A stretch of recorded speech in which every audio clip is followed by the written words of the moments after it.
Vous sentez que vous manquez de motivation, votre manager n'est pas très présent, en bref, vous avez le droit à un entretien individuel par an, vous trouvez qu'il ne vous confie pas assez de missions intéressantes, qu'il ne vous apprend rien. Donc dans cette vidéo, je vais vous partager des astuces pour garder votre motivation et continuer à développer vos compétences malgré tout.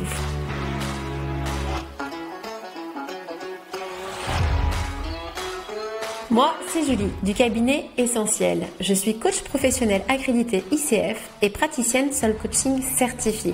J'accompagne les femmes RH à prendre confiance en elles et à se sentir mieux dans leur vie pro et perso. J'en profite pour préciser que si vous êtes un homme et que vous ne travaillez pas dans les RH, je peux aussi évidemment vous accompagner. Je publie chaque semaine une vidéo sur ma chaîne YouTube et sur mon podcast Être une femme RH. J'organise le 22 mai prochain une conférence en ligne et gratuite dans laquelle je vais répondre à la question « Comment faire de son hypersensibilité une force ?» Donc si ça vous intéresse, n'hésitez pas à vous inscrire. Je vous mets le lien en description.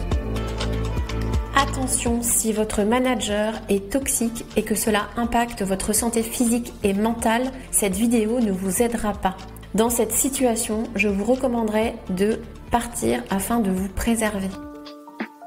Si vous avez très peu de points individuels avec votre manager, que vous vous sentez isolé, peu à l'écoute, n'hésitez pas à proposer à votre manager des points hebdo de 30 minutes.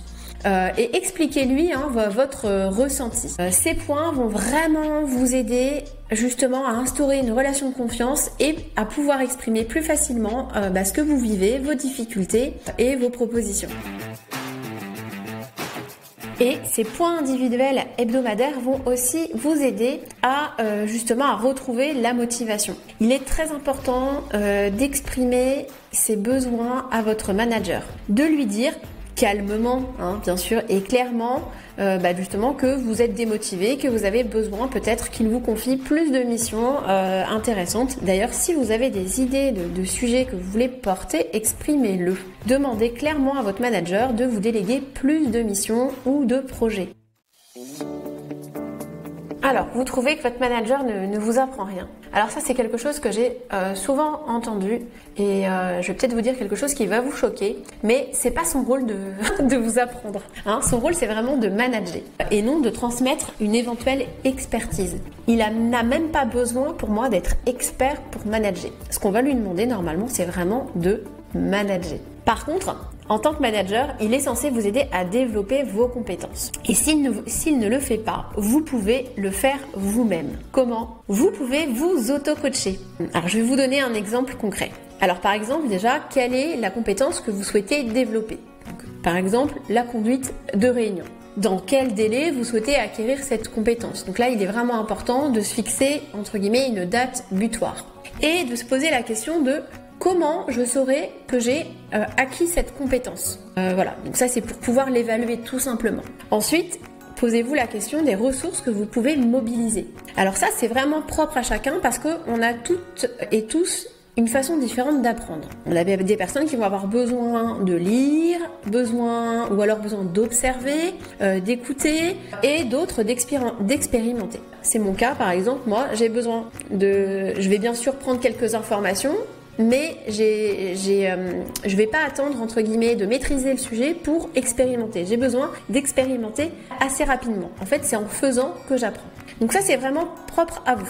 Donc en fonction justement de votre fonctionnement, vous allez mobiliser les ressources qui vous conviennent et vous pouvez en mobiliser plusieurs. Donc ça peut être de la formation, ça peut être du e-learning, ça peut être de lire un livre, la conduite de réunion pour les nuls, une vidéo, il y a des vidéos sur YouTube, comment animer une réunion. Ça peut être assister à une réunion, ou demander à quelqu'un que vous connaissez, un collègue qui maîtrise bien la conduite de réunion, et de pouvoir être présent, d'observer, ou alors de vous entraîner concrètement à animer une réunion.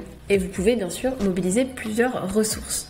Une fois que vous avez établi entre guillemets les ressources que vous souhaitez utiliser, établissez votre petit plan d'action. Voilà, quelles sont toutes les petites actions que vous allez devoir mettre en œuvre et planifiez-les. L'idée, c'est vraiment de passer à l'action rapidement. Donc ça peut être de dire, bah voilà, dès demain, par exemple, je vais chercher peut-être un livre que je peux lire. Ou je vais peut-être me renseigner auprès de mon entreprise, par exemple, mon service formation, s'il n'y a pas, par exemple, un module qui existe, e-learning sur la conduite de réunion, etc., etc. Vous avez compris l'idée. Donc vous voyez, vous pouvez vous-même développer vos compétences et vous n'avez pas besoin d'attendre, entre guillemets, votre manager.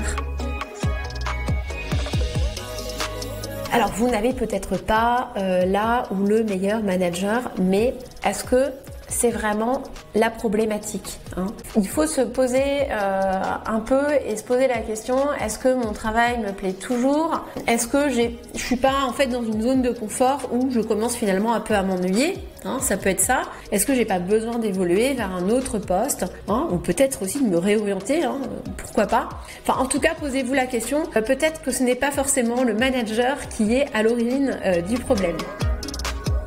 Alors si votre manager refuse les points hebdo, ne vous écoute pas, en bref, si tous les conseils que je vous donne ne vous servent pas, ne vous servent à rien et que vous vous sentez bloqué, eh bien il va peut-être falloir réfléchir à une sortie, à peut-être quitter ce poste pour en trouver un autre.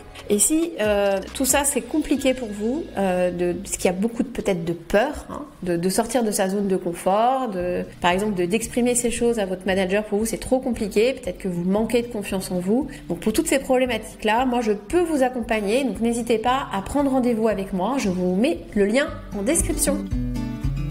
Voilà, j'ai terminé. J'espère que cela va vous aider. N'hésitez pas à me suivre sur LinkedIn, Instagram ou Facebook. J'ai aussi créé un réseau d'entraide et de partage via le groupe privé LinkedIn Être une femme RH. Et n'hésitez pas à liker cette vidéo si elle vous a plu. Je vous remercie et je vous dis à la semaine prochaine.